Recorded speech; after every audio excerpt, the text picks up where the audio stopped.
bienvenidos y bienvenidas a esta última clase de Introducción a la Comunicación. Hemos llegado ya al final de nuestro cuatrimestre. La idea un poco en la clase de hoy es dar un cierre a este recorrido de 10 clases que vinimos transitando juntos y juntas en relación al fenómeno de la comunicación, obviamente desde sus distintas dimensiones y a través de distintas perspectivas. Hemos elegido estructurar esta clase en función del texto de Echeverría, 21 tesis sobre el tercer entorno. Es un texto cuyas nociones principales tal vez son la de tercer entorno y Telépolis, ¿no? Esta ciudad global de la que él habla y así nomina. De alguna manera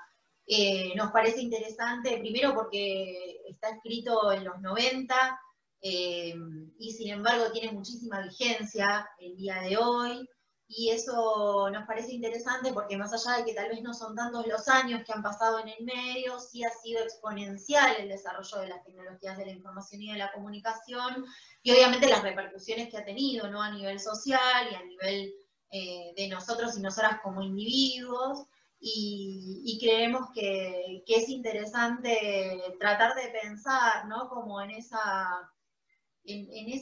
abordaje que va haciendo él, planteando esta emergencia del tercer entorno, porque no solo habla de las tecnologías de la información y de la comunicación como revolucionarias en las maneras, sino que además plantea esta existencia de un entorno nuevo, ¿no? Que viene a complementar y a mezclarse de alguna manera, y a retroalimentarse también con los otros dos entornos en los que acostumbrábamos a existir, que eran la naturaleza y la ciudad, ¿no? Y creo que plantearlo como entorno, esto que ocurre hoy con las nuevas tecnologías de la información y de la comunicación, sin duda es darle una envergadura y una entidad muy profunda a esta temática y que nos parece fundamental, ¿no? Sobre todo después de esta pandemia y de esta situación de cuarentena en la que hemos estado inmersos e inmersas, tratar de comprendernos dentro del funcionamiento de una nueva normalidad también que se da a nivel de las tecnologías de la información y de la comunicación como un entorno, nos parece una propuesta sumamente interesante. Vamos a intentar marcar algunos puntos que nos parecen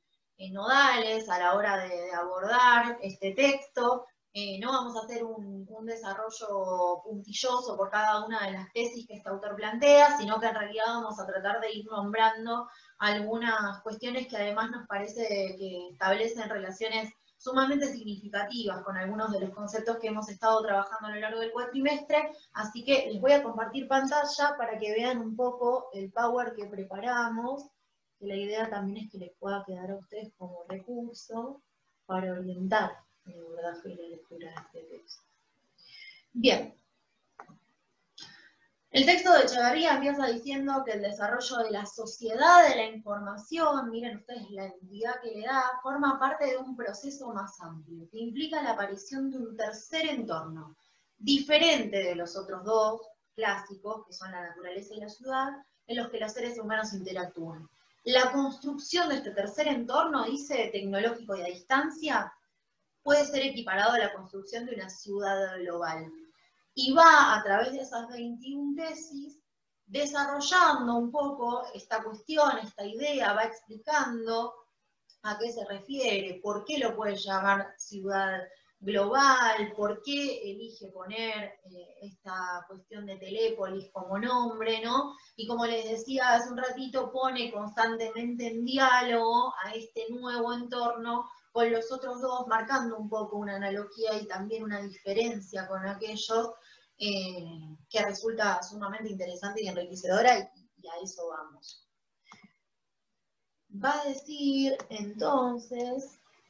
que a lo largo del proceso de adaptación a estos dos entornos, o sea, la ciudad y la naturaleza, se han configurado las diversas capacidades corporales y mentales de los seres humanos, ¿no? En lo sensorial, en lo productivo, en lo intelectual, que se transmiten a través de la herencia y de la educación. También ha surgido una enorme diversidad de formas sociales. en la medida en que el tercer entorno se vaya desarrollando y los seres humanos se vayan adaptando a él, tal como ocurrió con la adaptación al primero y al segundo, irán surgiendo nuevas experiencias y nuevas capacidades perceptivas e intelectuales. Bien, podríamos establecer automáticamente una relación con el texto de Scolari, ¿no? Con Desfasados, este texto que vimos hace 2 clases atrás. ¿Se acuerdan que hablaba un poco Scolari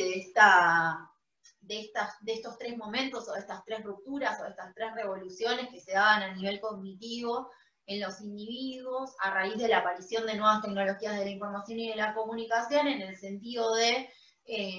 el paso de la oralidad a la escritura, la invención de la imprenta, que permite, digamos, que la lectura sea más del orden de lo individual y de lo silencioso, y cómo con las nuevas tecnologías en relación a lo que tiene que ver con la emergencia de los multimedios, y ni hablar de los hipermedios, ¿no? Que rompen con esta linealidad a la hora del consumo, se produce también un salto cognitivo, dice él, en relación a esto de pasar de una memoria que tiene que ver con lo auditivo a una capacidad de una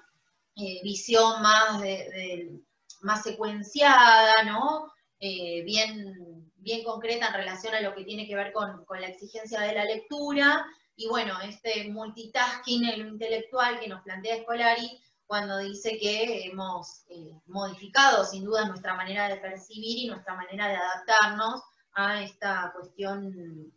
del hipermedio y de esta cuestión del hipertexto que nos permite saltar de un contenido al otro, y que sin duda es esto de estar haciendo muchas cosas al mismo tiempo en un solo dispositivo, bueno, también trae aparejados, ¿no? Un montón de cambios a nivel cognitivo necesarios para poder adaptarnos a los requerimientos de estas nuevas tecnologías, ¿verdad?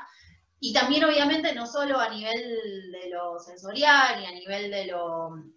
de lo cognitivo, sino también a nivel de lo físico, porque digo, de manera muy intuitiva hemos aprendido a pasar de un teléfono que se marcaba metiéndole en un agujerito y girando hasta que el número llegaba, bueno, ni hablar de los teléfonos de antes, ¿no? Pero digo, hoy existir a través de una pantalla y haber aprendido a manejar un teléfono prácticamente sin teclas a través de lo táctil, ¿no? Entonces, bueno, eso sin dudas también trae aparejados cambios a nivel corporal en cuanto a lo que necesitamos desarrollar como destreza para poder hacer frente a los requerimientos, ¿no? De estas nuevas tecnologías de la información y de la comunicación. Va a decir además que las diversas formas sociales que los seres humanos han generado están profundamente mediatizadas por una topología con interior, frontera y exterior, así como por una métrica basada en la vecindad y la proximidad espacial y temporal. Va a decir que la topología reticular de Telépolis genera un nuevo espacio de interacción social que desborda las fronteras geográficas clásicas, ¿sí? Y que además del espacio social se modifica el tiempo social, ¿no? Va a decir, Telépolis tiene su base en los ámbitos privados y domésticos, y por ello cabe hablar de un creciente cosmopolitismo doméstico. ¿Recuerdan cuando hablábamos de la noción de cultura en relación a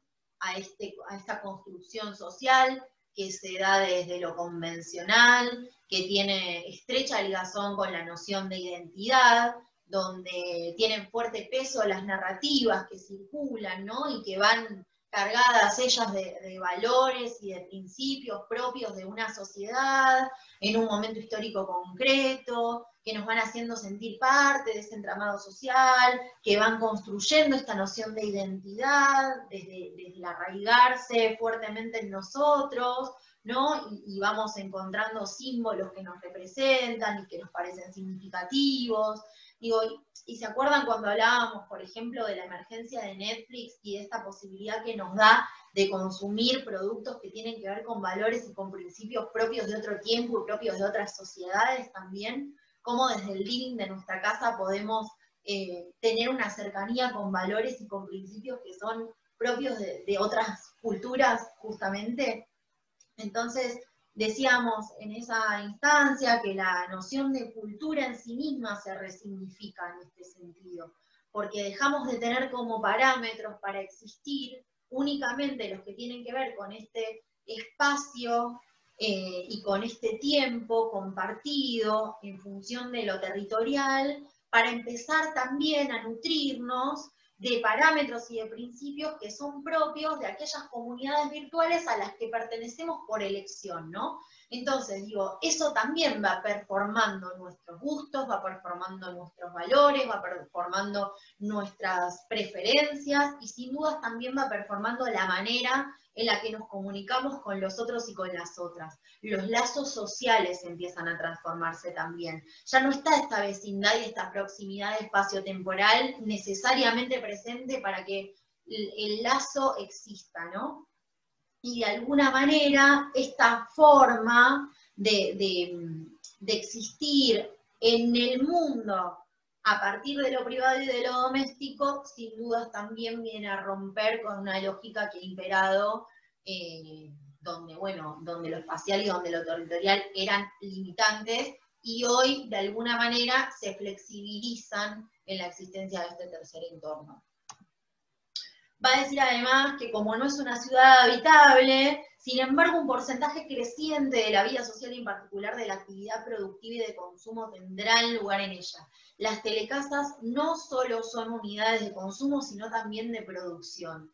Va a hablar de que las tensiones sociales se escenifican y desarrollan cada vez más en las casas,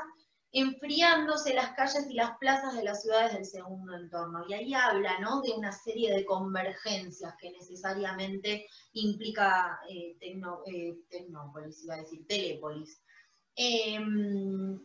Bueno, un poco en relación a lo que decíamos recién, ¿no?, como esta confluencia que se da entre lo natural, entre la cuestión de la ciudad y este tercer entorno, ¿no?, que viene a ser como esta ciudad global que existe a través de la virtualidad y de la que nosotros y nosotras también formamos parte. De alguna forma la vida social y la actividad productiva y de consumo empieza a tener lugar en ella. Y si pensamos, por ejemplo, en lo que habíamos visto en la clase pasada con Nati en relación a esta noción del PIR, que de alguna forma de la mercadotecnia pasamos a la marcadotecnia, donde ya no se vende el producto en sí mismo, tal vez por sus particularidades, sino que lo que venden son las narrativas, son las historias. Y bueno, es interesante empezar a pensar en esto de que las telecasas no son unidades de consumo, sino también de producción. Digo, se empieza a generar una cuestión ahí medio reticular y circular en relación a que no solo somos quienes escribimos esas historias, porque se inspiran en nosotros y en nosotras, sino que además también somos quienes las consumimos, ¿no? Las resignificamos, les damos ese valor agregado. Entonces, esto de que todo el tiempo estamos produciendo datos para el sistema, estamos produciendo riqueza para el sistema y a la vez también estamos consumiendo, ¿no?, constantemente. Y eso ocurre cada vez más en el ámbito de lo privado. Y lo mismo, la pérdida del espacio público, mucho más ahora pensando en esto de la cuarentena, ¿no?, y del aislamiento social preventivo obligatorio. Pero la realidad es que empezamos antes de este momento a tener una militancia de sillón, donde pareciera que el espacio público, que antes era ese lugar de lucha, o ese lugar de reclamo, o ese lugar de encuentro y de intercambio, empieza a perder un poco de peso y empieza a darse esa interacción y esa lucha más en el orden de lo virtual y desde la comodidad del hogar. Por último, va a decir que en su etapa actual, Telépolis está muy lejos de ser una estructura democrática, más bien puede ser caracterizada como una telesociedad neofeudal, dominada por unos cuantos señores del aire, que pugnan por controlar redes y plataformas de telecomunicaciones como antiguamente se luchaba por dominar territorios. Bueno, acá un poco el texto de Yoyana, que yo les había dejado como optativo hace 2 clases atrás, ¿no?, en el que ella planteaba esto de que había un grupito pequeño que controlaba el mundo, ¿no?, y que de alguna forma nos esclavizaba, o el hecho de, bueno, del documental que les recomendó también Nati, en esto del dilema de las redes sociales y de pensar cómo se nos vuelven adictivas, a través de ellas nos controlan. Bueno, él habla un poco, ¿no?, de esto de los señores del aire. Pero fíjense qué interesante que él sale de lo que tiene que ver con una postura apocalíptica y límite para plantear esto. Lo importante es que los propios teleciudadanos vayan teniendo una influencia cada vez mayor en las decisiones que se toman a la hora de construir dicha ciudad, en lugar de desentenderse del desarrollo del tercer entorno, recluyéndose en el primero o en el segundo. Fíjense qué interesante, ¿no? Esa invitación, porque digo, nos está invitando a reconocernos como parte de este entramado social que se da en esta nueva ciudad global, ¿no? Y me parece que esto también está bueno porque no cae ni en una cuestión netamente optimista ni en una cuestión netamente apocalíptica. Y es un poco lo que tratábamos de transmitirles, ¿no? A lo largo de este cuatrimestre, y sobre todo me parece que esa tensión empezó a hacerse más presente en las últimas clases, en esto de evitar los posicionamientos que por estar en el límite impiden la posibilidad de intercambio, ¿no? Porque digo, el intercambio siempre enriquece. Y sobre todo lo hablábamos al principio, cuando pensábamos en la comunicación desde esta noción de multidimensional y de compleja, ¿no? Y lo veíamos en las diferentes teorías de la comunicación que fueron abordando este fenómeno a lo largo de la historia, cómo es necesario y es fundamental pensar a la comunicación, y ustedes como futuros profesionales en el ámbito de las ciencias sociales, pensar que todo el tiempo estamos inmersos en fenómenos que todo el tiempo están cambiando, que son dinámicos, que necesitan resignificarse, y que es necesario pararse ante ellos desde una postura amplia, abierta, que nos permita discutir, que nos permita repensar, que nos permita cuestionar aquello que en algún momento defendimos, y que tal vez podemos decir, he pensado de esta manera, quizás es más enriquecedor y puedo reflexionar sobre ello. Entonces, de alguna forma, les invitamos a que puedan hacer este ejercicio, ¿no? De salir, de casarse con una teoría y en ella quedarse para tratar de empezar a entender el sentido de aquello que abordan desde la complejidad que lo constituye, ¿no? Y creo que un poco esa actitud es la que debemos tomar siendo parte de las ciencias sociales. Así que de alguna manera esperamos que todo este bagaje desde teórico y desde lo práctico que hemos puesto a disposición y hemos construido también en conjunto, les sirva de base para todo aquello que vayan profundizando a lo largo de sus carreras. Yo particularmente me tomé el atrevimiento de dejarles como recomendación 2 textos con los que yo me he encontrado al final de la carrera y que sin duda